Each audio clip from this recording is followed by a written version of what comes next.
देश की राजधानी दिल्ली में 16 दिसंबर 2012 की अंधेरी रात में एक ऐसी वारदात को अंजाम दिया था। इसे सुनकर आज भी लोगों की रूह कांप जाती है और आंखें नम हो जाती हैं। एक चलती बस में 23 साल की मासूम लड़की के साथ 6 हैवानों ने दरिंदगी की सारी हदें पार कर दी थी। जी हाँ, हम बात कर रहे हैं निर्भया केस की।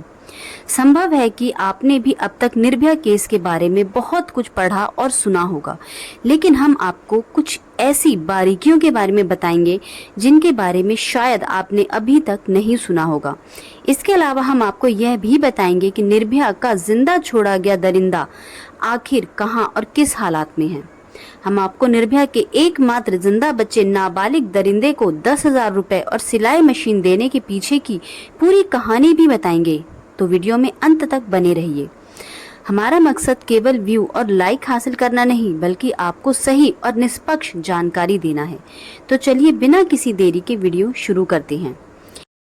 इस कहानी का निर्भया का जन्म 10 मई 1990 को दिल्ली में हुआ था। वो अपने 3 भाई बहनों में से सबसे बड़ी थी और परिवार की इकलौती बेटी भी थी। निर्भया के माता पिता ने अपने बेटे बेटियों में कोई भेदभाव नहीं किया। निर्भया को भी अच्छी शिक्षा दी थी और निर्भया को भी बराबरी का मौका दिया था। निर्भया बचपन से ही पढ़ाई में काफी तेज थी और वो हमेशा अपने परिवार वालों की उम्मीद पर खरे उतरते हुए आगे बढ़ना जारी रखती थी। आगे की पढ़ाई करते हुए वह मेडिकल फील्ड में आने का फैसला करती है और फिजियोथेरेपी कोर्स में एडमिशन लेते हुए काफी अच्छे मार्क्स के साथ फिजियोथेरेपी की डिग्री भी हासिल कर लेती हैं। जब ये घटना घट जाती थी तब निर्भया फिजियोथेरेपी की ही इंटर्नशिप कर रही थी। बात 16 दिसंबर 2012 की है। छुट्टी का दिन होने की वजह से निर्भया अपने एक दोस्त अवनींद्र प्रताप पांडे के साथ फिल्म देखने जाने का प्लान बनाती है। अवनींद्र प्रताप पांडे पेशे से सॉफ्टवेयर इंजीनियर हैं और वह उत्तर प्रदेश के गोरखपुर में रहने वाले हैं। उन दिनों सिनेमा घरों में आमिर खान की फिल्म तलाश लगी थी। फिल्म काफी चर्चा में थी, इसलिए निर्भया अपने दोस्त के साथ तलाश फिल्म देखने का प्लान बनाती है और ये दोनों पब्लिक ट्रांसपोर्ट से फिल्म देखने के लिए पीवीआर सिलेक्ट सिटी वॉक्स आके चले जाते हैं। जब ये लोग सिनेमा हॉल तक आते हैं तो वहाँ काफी भीड़ होती है और उन्हें फिल्म का टिकट नहीं मिल पाता है, इसलिए दोनों तलाश फिल्म देखने की बजाय लाइफ ऑफ पाइन नाम की एक फिल्म देखने का फैसला करते हैं। इवनिंग शो में लाइफ ऑफ पाइन देखने के बाद निर्भया और पांडे अपने अपने घर जाने के लिए ऑटो का इंतजार करने लगते हैं। वैसे तो रात बहुत ज्यादा नहीं हो रही थी, फिर भी ठंड ज्यादा होने की वजह से ऑटो बहुत कम आ रहे थे और मीटर की बजाय मुंह मांगा दाम भी मांग रहे थे। कुछ डर की जद्दोजहद के बाद एक ऑटो वाला मिलता है जो इन्हें लेकर चलने को तैयार हो जाता है, मगर वो इन दोनों को मुनीरका बस स्टैंड तक ही ले जाने के लिए राजी होता है। ये दोनों सोचते हैं कि मुनीरका से बस लेकर द्वारका तक चले जाएंगे, इसलिए दोनों ऑटो से चलकर मुनीरका बस स्टैंड तक जाते हैं। मुनीरका बस स्टैंड जाने के बाद ये दोनों थोड़ी देर इंतजार करते रहते हैं, मगर अपनी डेस्टिनेशन तक जाने के लिए सही सवारी नहीं मिलती है। हालांकि जब रात के लगभग 9:30 बज रहे होते हैं तभी एक सफेद कलर की काले शीशे वाली बस वहां से गुजरती है। बस के गेट से एक लड़का चिल्लाते हुए इन लोगों से पूछता है कि कहां जाना है।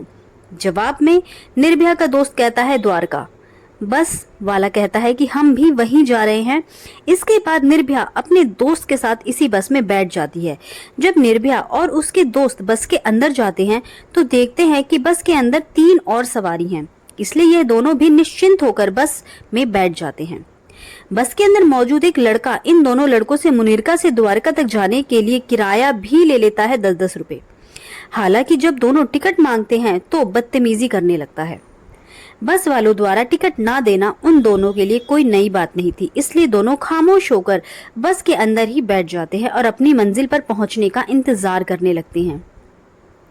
मगर किसे मालूम था कि उनका इंतजार बस इंतजार बनकर ही रह जाएगा।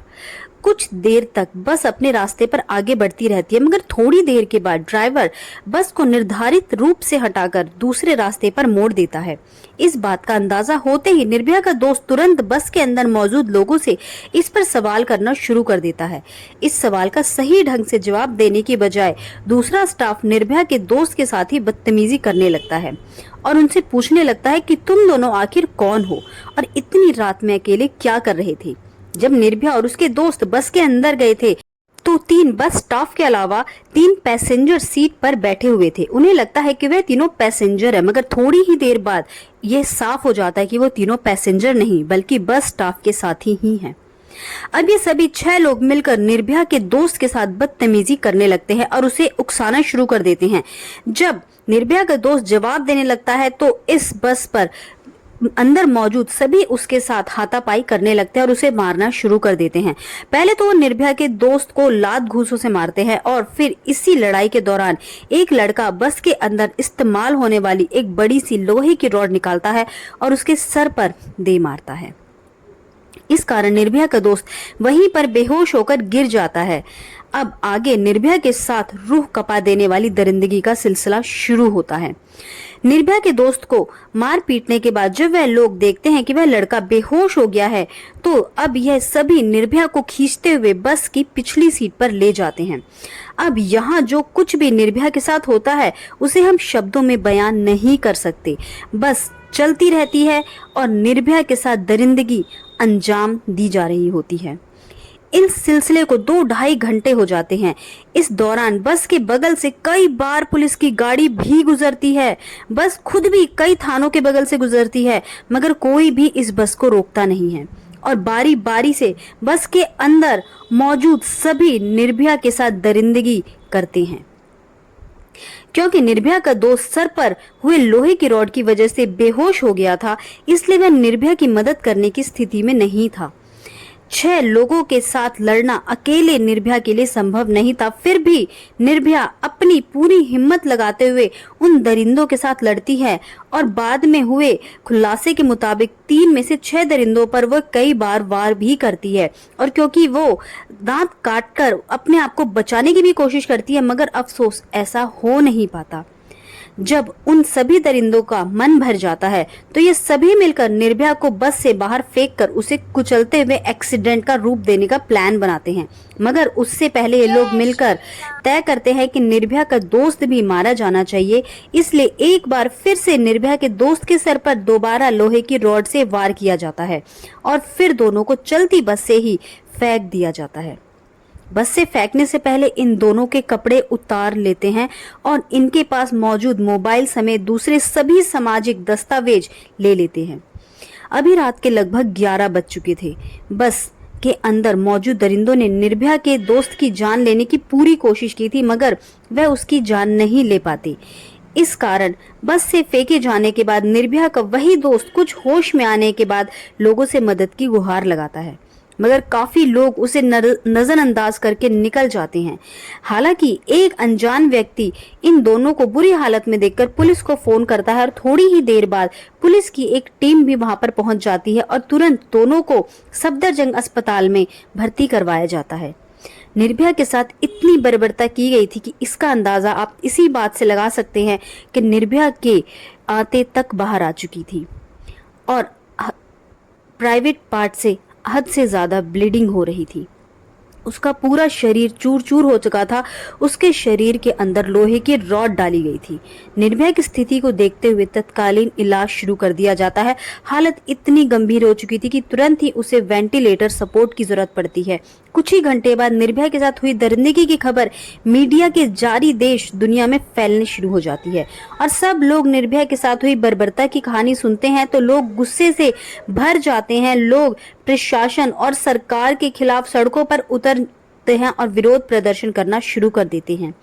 साथ ही साथ लोग जल्द से जल्द अपराधियों की गिरफ्तारी की मांग भी करते हैं। देखते ही देखते विरोध प्रदर्शन आंदोलन का रूप ले लेते हैं और देश भर में निर्भया के समर्थन में प्रदर्शन शुरू हो जाते हैं।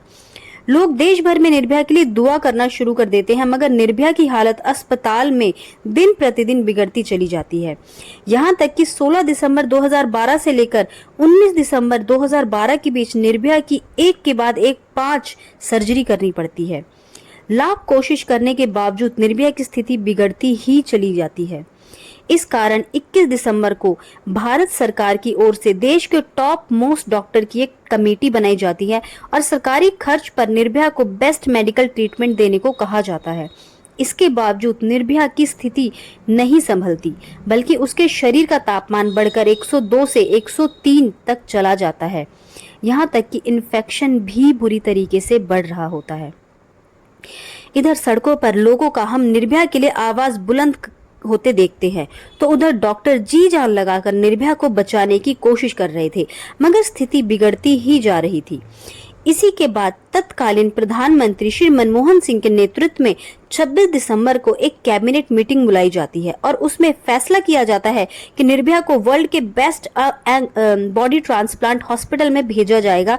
इसी के बाद निर्भया को सिंगापुर के माउंट एलिजाबेथ हॉस्पिटल में शिफ्ट करके भेजने की तैयारी शुरू हो जाती है। फाइनली 27 दिसंबर को निर्भया सिंगापुर के माउंट एलिजाबेथ हॉस्पिटल में पहुंच जाती है और वहां उसका इलाज शुरू हो जाता है। मगर यहां आते ही निर्भया की हालत और भी ज्यादा बिगड़ जाती है और 29 दिसंबर को स्थानीय समय के अनुसार सुबह के 4:45 पर निर्भया इस दुनिया को छोड़कर हमेशा के लिए चली जाती है। निर्भया की मौत के बाद उसके वापस दिल्ली लाया जाता है और कड़ी सुरक्षा के बीच निर्भया का अंतिम संस्कार कर दिया जाता है। निर्भया के दोस्त को कुछ दिनों के इलाज के बाद अस्पताल से डिस्चार्ज कर दिया जाता है। इधर निर्भया का इलाज चल रहा था, उधर ग्राउंड लेवल पर दिल्ली पुलिस काम करते हुए अपराधियों को गिरफ्तार करने में लगी हुई थी। इस घटना की रिपोर्टिंग के 24 घंटे के अंदर ही अंदर दिल्ली पुलिस ने कई सस्पेक्ट को गिरफ्तार कर लिया था। सीसीटीवी के जारी जरिए दिल्ली पुलिस बस की पहचान कर लेती है और उस आधार पर सबसे पहले उस बस के ड्राइवर राम सिंह को गिरफ्तार कर लेती है और फिर राम सिंह के बयान के आधार पर एक के बाद 6 अपराधियों को गिरफ्तार किया जाता है। गिरफ्तार अपराधियों में 30 साल का राम सिंह, 28 साल का मुकेश सिंह था जो राजस्थान का रहने वाला था। इसके अलावा पुलिस ने 20 साल के विनय शर्मा को भी गिरफ्तार किया था जो एक असिस्टेंट जिम इंस्ट्रक्टर था।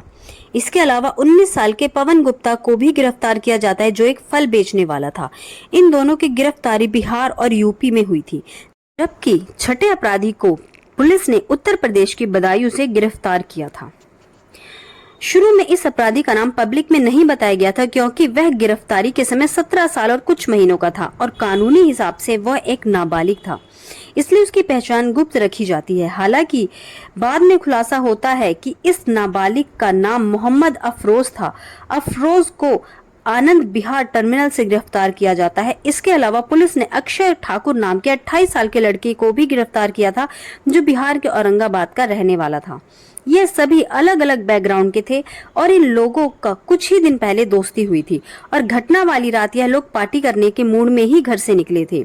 ये सभी मिलकर बहुत सारी शराब और खाने पीने की चीज बस में भर लेते हैं और शिकार की तलाश में बस लेकर निकल जाते हैं। बहुत कम लोग जानते होंगे कि निर्भया को अपना शिकार बनाने से पहले इन लोगों ने बस के अंदर एक 35 साल के रमाधारी सिंह नाम के एक कॉर्पोरेट को पैसेंजर बनाकर पहले बस में बैठाया और फिर उससे पैसे और मोबाइल छीन कर उतार दिया था।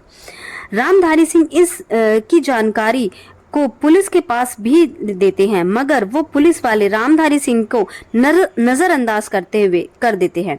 शायद उस समय पुलिस वाले रामधारी सिंह की कंप्लेन को सीरियसली लेते तो इतना बड़ा हादसा रुक सकता था, मगर उन्होंने कुछ नहीं किया।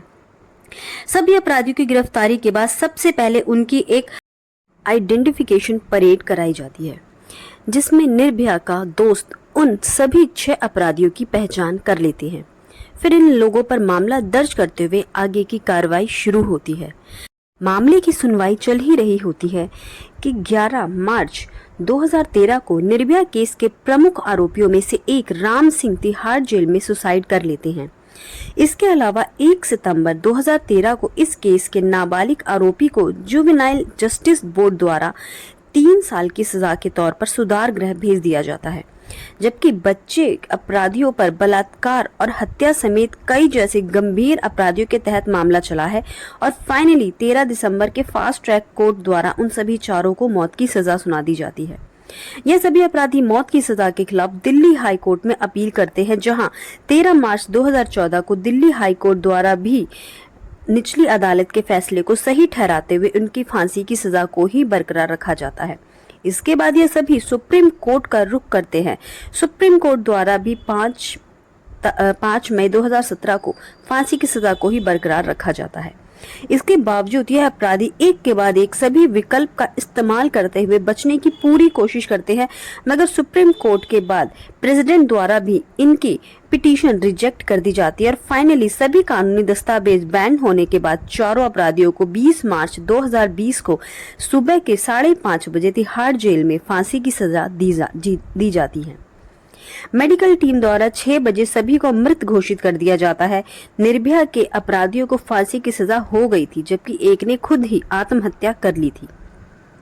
फिर एक का क्या हुआ? जैसा कि थोड़ी देर पहले हमने बताया, इस केस का एक अपराधी इस अपराध को अंजाम देते समय नाबालिग था। इस कारण उसे सिर्फ 3 साल की सजा हुई और उसे सुधार गृह भेज दिया गया। मीडिया रिपोर्ट्स के मुताबिक इस नाबालिग अपराधी का नाम मोहम्मद अफरोज था। 3 साल की सजा पूरी करने के बाद अफरोज को सुधार गृह से निकालकर बेहद ही गुपचुप तरीके से नई जगह पर भेज दिया जाता है। मीडिया रिपोर्ट्स के मुताबिक अफरोज को नए सिरे से जिंदगी की शुरुआत करने के लिए 10,000 रुपए और एक सिलाई मशीन भी दी जाती है, ताकि वो बतौर टेलर काम करके अपनी जिंदगी का गुजारा फिलहाल कर सके। इस बात की जानकारी आधिकारिक तौर पर किसी को भी नहीं है, क्योंकि देश के कानून के मुताबिक अपराधी की सुरक्षा करना भी कानून की ही जिम्मेदारी है। इस पर क्या ही कहा जाए। एक दावा ये भी किया जाता है कि दिल्ली सरकार ने अपनी तरफ से अफरोज को 10,000 और सिलाई मशीन दी थी, जबकि इसके पीछे की सच्चाई भी जानना जरूरी है। दरअसल जुवेनाइल जस्टिस केयर और प्रोटेक्शन ऑफ चिल्ड्रन एक्ट 2014 के मुताबिक जब भी कोई नाबालिग अपराधी अपनी सजा पूरी करके बाहर आता है, तो उनके पुनर्वास की व्यवस्था करना राज्य सरकार की जिम्मेदारी है। यह कानून केंद्र सरकार द्वारा ही बनाया गया है। यहाँ तक कि इस एनडीए सरकार के द्वारा इस कानून में संशोधन किया गया, जब भी इस प्रावधान को हटाया नहीं गया। इस कारण ही निर्भया के छठे और एकमात्र जिंदा बचे अपराधी को पुनर्वास के लिए आर्थिक मदद और सिलाई मशीन भी दी गई थी। हम यहाँ कोई राजनीतिक नहीं कर रहे, बल्कि आपको सही जानकारी दे रहे हैं। इस खबर के बाहर आने के बाद लोगों का गुस्सा इसलिए भी बढ़ गया था, क्योंकि कथित तौर पर निर्भया के साथ सबसे ज्यादा जुल्म, सबसे ज्यादा अपराध करने वाला वह नाबालिग अपराधी ही था और इसे ही छोड़ दिया गया। एक और बात आप भी शायद जानते होंगे, दुनिया इस केस को निर्भया के नाम से जानती है और कई तो किसी को निर्भया का असली नाम मालूम ही नहीं था। इसकी वजह यह भी थी कि भारतीय कानून के हिसाब से बलात्कार पीड़ित की असली पहचान जाहिर करना गैर कानूनी है। इस कारण से इस लड़की को मीडिया ने निर्भया और दामिनी जैसे नाम दिए थे। मगर कानून में यह भी प्रावधान है कि अगर विक्टिम के माता पिता या परिवार वाले चाहें तो वह अपनी इच्छा से उसकी पहचान जाहिर कर सकते हैं। इसी कानून का हवाला देते हुए निर्भया के परिवार वालों ने मीडिया में उनकी बेटी ने बयान दिया था कि उनकी बेटी ने ऐसा कुछ नहीं किया जिससे उसकी पहचान छुपानी पड़े, बल्कि हमारी बेटी ने बहुत बहादुरी से उन दरिंदों का मुकाबला किया, उस पर तो हमें गर्व है। फिर निर्भया के पिता ने मीडिया से आगे बात करते हुए अपनी बेटी का असली नाम बताया था। हमारी इस कहानी की निर्भया का असली नाम ज्योति सिंह है। इस कामना के साथ ही ज्योति की आत्मा को शांति मिले, हम कहानी, यह सच्ची कहानी, यही खत्म करते हैं। दोस्तों, आपके अनुसार देश में बलात्कार के मामलों को कम करने के लिए सरकार को क्या कदम उठाने चाहिए? कमेंट बॉक्स में जरूर बताइएगा।